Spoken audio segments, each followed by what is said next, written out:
大家好，我是秋平。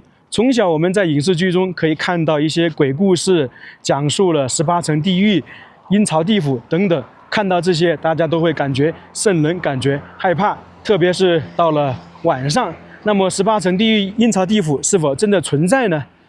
之前我们在重庆的丰都鬼城、山西一些地方啊，真的看到过地狱、阴曹地府。特别是山西那一些地方啊，很多阴曹地府呢已经有几百年的历史，那些雕塑啊都是非常精美。那今天我们来到了宁夏中卫这里，也有一座地狱18层地狱，它这个是国内4大地狱之一，和我们之前在其他地方看到的阴曹地府地狱是有点不一样的，是叫做高庙保安寺，在中卫站旁边很近。这边也算是一个公园和寺庙一体的，很多人在这里锻炼了。旁边还有湖泊，算是一个休闲的好地方。前方就是地狱所在地，高庙保安寺是一座明代保留下来的，大概是永乐时期建造的，也是全国重点文物保护单位。这一块是免费，大家都可以进去参观。地狱就是从这边进去，在外表这些建筑都是经过重新修缮的地宫。继续往前走，这边还写了个通幽，经常说的幽冥境。这一块就是地狱的入口，幽冥界。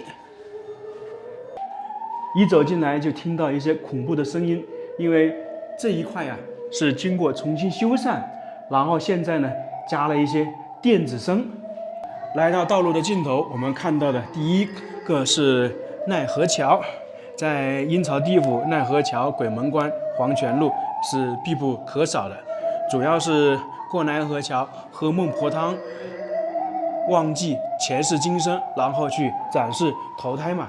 那关于这个奈何桥啊，我看了好几个地狱，它划分好像有点不一样。有些的奈何桥是放在阴曹地府的入口，就是那些鬼魂呐来到地府，他先过奈何桥，然后呢去分配，等于说哪些人要经过处罚，哪些人呢是直接去转世投胎，这是一种。还有一种呢是它的奈何桥放在结尾，就是各种处罚、各种分配好了，然后在奈何桥喝孟婆汤转世投胎，这是两种啊，可能每个地方的有点不一样吧。反正这一块呢，奈何桥就放在入口这里。那这些可能就是鬼魂，他过去了。奈何桥下面呢，应该就是说是血池，好像也是一种惩罚，就里面呢有很多危险的东西。在奈何桥旁边就是鬼门关，下面呢还站了牛头马面，他们也算是勾魂使者，大家非常熟悉了。可以说阴曹地府地狱，大家最熟悉的可能就是阎王、黑白无常和牛头马面。我们可以看到这个鬼门关呢是比较小的，而在丰都鬼城那鬼门关是比较大的。那相对来讲，如果是按照资料记载或者是那种传统神话来讲，鬼门关的大小可能还真的就跟丰都鬼城的那个差不多。那这里呢可能就是供大家参观，并且是重新修缮的，就弄得相对来说小一点。那实际来讲，鬼门关是非常大的。同时鬼门关下面站的并不是牛头马面，而是鬼王，因为鬼门关相当于是一个关口，就比方说我们现在你要出国，那肯定是有人要检查的，那当时他鬼门关也是这种道理。过了鬼门关就来到了黄泉路，再往前走呢是18层地狱，或者说阴曹地府。在这边呢还可以看到一些壁画，黑白无常，大家非常熟悉了。一见生财，天下太平。然后在有些地方呢，上面会写着“你也来了”。那黑白无常可能是大家最熟悉的，因为他们呀经常去阳间，看过很多影视剧都知道，那些去世的人鬼魂呢是由他们带下来。然后这边还有日巡游、月巡游。这个在丰都鬼城都看到，因为这一块呀被称之为是中国4大地狱之一。那么阴曹地府在丰都鬼城也展示的比较明显，那可能大概都是一脉相承的吧，因为这个文化都是一直传下来的。这里呢是大梦初醒，悔自晚矣，后悔已经晚了，因为这世界上没有后悔药嘛。再往前走，又看到一些壁画，善恶到头终有报，只争来早与来迟。大概意思是说，做善事也好，做恶事也好，到头呢都会有相对应的，只是来早与来迟的区别。还是要做善事嘛。其实整个地狱啊，阴曹地府所展现出来的，就是要大家做善事，不要做恶事。这里写了：奈何桥上道奈何，是非不渡忘川河。这边是鬼王和判官。鬼王我们之前在丰都鬼城讲过，在鬼门关前有很多鬼王。那个判官呢，四大判官他们的权力是非常大的，地府啊很多事情要他们处理。罚恶师，赏善罚恶，就是你做了事情是好是坏，由他们分别。再过来呢，这里有一个导览图，就是整个地狱的平面图，18层地狱在这里。那看这个平面图，我们就知道18层地狱啊，它并不是18层，而大概是属于18种刑罚。就每一种刑罚呢，大概是代表了一个地狱。包括一开始以前小时候看一些影视剧啊，或者看一些书，18层地狱我也以为是18层啊，那是后面慢慢的才知道18层地狱呢并不是18层。今天我们就是来看一看常说的18层地狱里面到底有什么。前来参观的人还挺多的，这应该是一个旅行团。我们往前走看一看，这里面搭配的一些音乐啊，还真的是挺恐怖的，一些喊叫声，因为他们可能是在里面受到刑罚嘛。这一块我们可以看到是写了洗杀死犬，临终作狗。这里写的是救却受还，位列三公，就是做了好事情，那他后面呢地位就非常高。这边是铁魔域，这边的音乐还挺让人恐怖的。我们在山西或者其他地方看到那个地狱里面的场景啊，都是那些雕塑固定的，而这里呢相当于是弄成了动漫一样，动画一样，它是活动的。那这个是铁魔域，就跟我们经常看到的石魔差不多了。这就是受到处罚的人放在这个石魔里面遭到碾压。是什么样的人会遭到此刑罚呢？有多种啊。第一呢是生前多杀生，死后呢受此刑。还有一种呢是泼米撒面，因为石魔在以前嘛是弄粮食的，那么这个浪费了就要遭到碾压。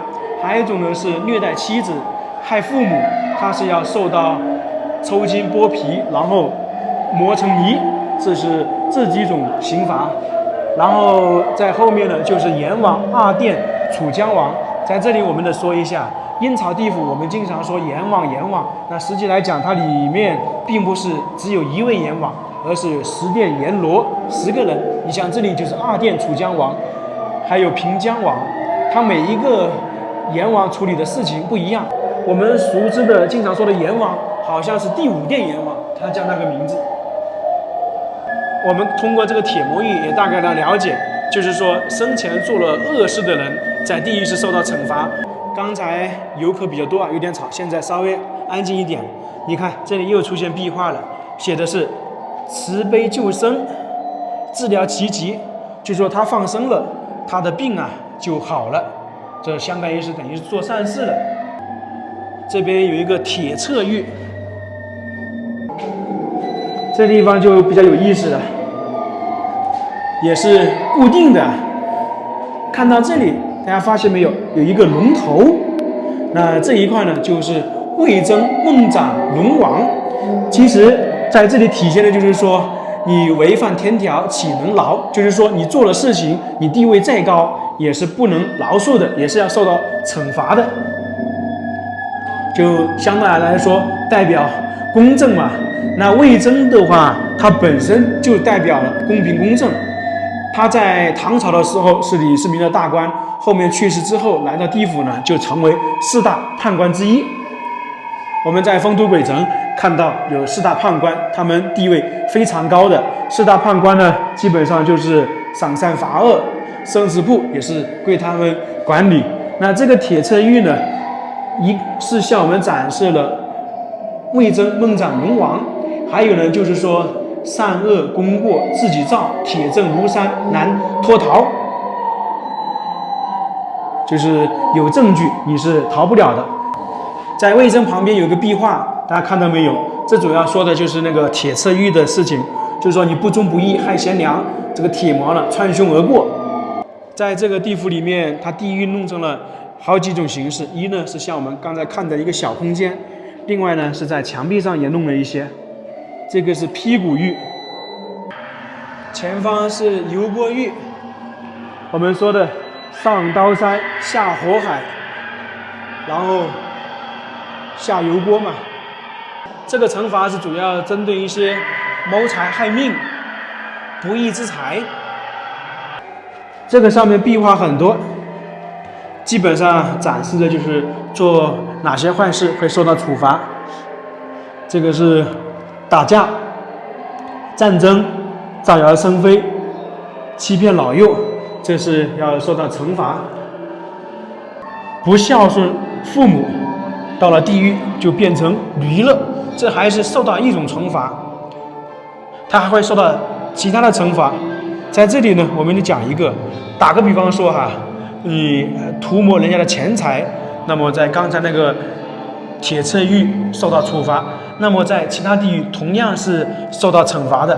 就有些人恶事做了太多，他可能18层地狱的刑罚都要经受一遍。那有些人可能只做了一些恶事，他可能1个、2个、3个，就大概是这个意思，并不是说你过了一个地狱就可以了。这里有一句诗，看一下：人生难脱鬼门关，就每个人都要经过这一招。局里幽魂去复还，富贵荣华如一梦，减情自得乐清闲。就是说荣华富贵啊，终究是一场梦。这边还有个地藏殿，因为地藏菩萨在地狱里面嘛，有这样一句话：地狱不空，誓不成佛。我不入地狱，谁入地狱？说的就是地藏王菩萨。在这里面呢，还有2个地狱，拔舌地狱，这个很好理解了，造谣嘛，是非因多开口，拔舌，就你造谣诽谤这些，肯定就要受到这些惩罚了。后面的是四殿五官王，旁边这个属于一个诈骗犯在受到这里的处罚。关于诈骗犯，他不是在这一个地方受刑，在其他地狱也是要有的。很有可能是要在多个地狱里面受到处罚呀。这边是斗称狱，缺斤短两了，7行8事，在平等王面前受钉锤，很好理解了。所以做生意啊，就不能少称，要平等，不能7行8事。大家发现没有？好像这个地狱对应的基本上就是我们平时遇到的很多事情转化过来的。又看到一个锯解狱，这听名字就感觉非常恐怖啊，真的是如此啊，等于是锯开。这里对应的是7男8女，贪污受贿、盗窃。